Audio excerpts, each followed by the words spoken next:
Hello and welcome to another session from LearnITCoursesOnline.com. My name is Bashir Fadl, and I'd like to welcome you to this session on the path to a career being a business analyst. One core thing that we're going to talk about today in the journey of a business analyst and in their career is a core component of IT development. A core component of the IT development is the SDLC, known as the Software Development Lifecycle, sometimes also referred to as the Systems Development Lifecycle. Let's oversimplify it. Think about you going through a drive-through to get your coffee or get your food. You stop by the drive-through, but now what does that restaurant do? They prepare the food, so they take your order. That order is placed through a computer, or maybe it's written down and given to someone at the kitchen. They prepare your meal, they prepare your drink, they bring it up forward, and you're served and you pay for it. But then it's a life cycle in the sense that this is how they keep doing it. So they have a process in place to ensure that your order is taken correctly, that it's placed, that the kitchen handles it, that it's sent back to you and it's paid for. And they want to make sure that they're always delivering a good product in a timely fashion. And so we in IT have what's called the SDLC, which is the Software Development Lifecycle. It's a cycle through which we take our orders, we make sure we build them correctly and deliver them the way that they were required and asked to be, and then keep improving, and that's why we call it a life cycle. So let's start by defining SDLC, sometimes called Software Development Lifecycle as well, or most commonly Software Development Lifecycle, is the process followed in software projects within a software organization or an IT department. It consists of a detailed plan describing how to develop, maintain, replace, and alter, or even enhance specific software. It defines a methodology for improving the quality of software and the overall development process. SDLC is a process used by IT analysts in order to develop or redesign high-quality software, which meets both the customer and the real-world requirements. It takes into consideration all the associated aspects of software, such as testing, analysis, and post-process maintenance. And so the categories or the groups or the steps that we take in this amazing process, the SDLC, sometimes the naming conventions are slightly different, but the meaning is the same. So number one is the planning stage. In every activity, we must always start with a plan. Failing to plan is basically planning to fail. The degree of planning differs from one model to another, but it's very important to have a clear understanding of what we're going to build by creating the system's specifications. Number two, defining stage. In this phase, we analyze and define the system structure. We define the architecture, the components, and how these components fit together to produce a working system. Number three, the designing stage. In system design, the design functions and operations are described in detail, including screen layouts, business rules, process diagrams, and other documentation. The output of this stage will describe the new system as a collection of modules or subsystems. Number four is the building stage. This is the development phase where we start code generation based on the system's design using compilers, interpreters, debuggers to bring the system to life. And that's where the implementation comes in.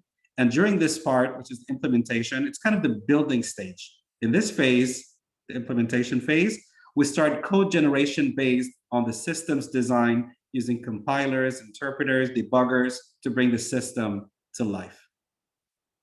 Now comes the testing stage. As different parts of the system are completed, they're put through a series of tests. It is tested against the requirements to make sure that the product is actually solving the needs addressed during the requirement phase. Test plans and test cases are used to identify bugs and to ensure that the system is working according to specifications.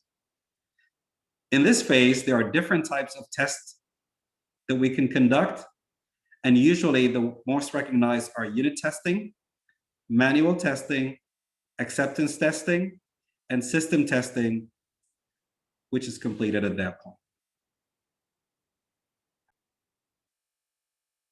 Over the years, you probably use different kind of software and notice that irregularly, maybe every month or every quarter, that there's an update to it. And maybe there was a feature or a glitch in it, and that was resolved. So this is why it's important to have what we call defect tracking in our testing phase. Software test reports are used to communicate the results of the executed test plans. This being the case, a report should contain all test information that pertains to the current system being tested. The completeness of reports will be verified in walkthrough sessions. Testing for a project seeks to accomplish two main goals. Number one, detect failures and defects in the system. Number two, detect inconsistency between the requirements and the implementation, as we can see in the flow chart explaining the defect tracking process. So to achieve the main goals, the testing strategy for the proposed system will usually consist of 4 testing levels. These are unit testing, integration testing, acceptance testing, and regression testing. You've built a software and now you'd like to release it to the using community. So that is known as deployment. And it could take different forms where you could be marketing a product. So you have a product that you're selling it out in the marketplace or an apps exchange, for example, system or an app store. Or you could have your own community within the company, users community within the company that you work, where you're releasing it and deploying it to that user's community. And then there are certain things to take into consideration in terms of scheduling. So that when it comes to deployment, it happens after the test phase ends, because the system is released and enters the production environment through deployment. Once the product is tested and ready to be deployed, it is released formally in the appropriate market. Sometime product deployment happens in stages as per the organization business strategy. The product may first be released in a limited segment and tested in the real business environment, user acceptance testing. Then based on feedback, the product may be released as it is, or with suggested enhancements in the targeting of our market segment or our users community within the company that we work for. Post SDLC process. So after the product is released into the user community, its maintenance is done for the existing customer base. Once the product environment, the system will suffer modification or might have some defects that are created because of undetected bugs or other unexpected events. So the system is evaluated and the cycle is repeated for maintaining and upgrading the system. And that's why we call it the SDLC, the software lifecycle, development lifecycle. So now let's talk about the role of the business analyst during the SDLC. As we can see from this diagram, that the business analyst is involved in driving business requirements and converting them to solution requirements. You as a business analyst will be involved in translating the solution features into software requirements. The business analyst then leads in analysis and designing phases, dictates in code development, then follows the testing phase during bug fixing as a change agent in the project team, and ultimately fulfills the customer requirements. Thank you for joining us in this session covering the software development lifecycle and how it affects the career of the business analyst.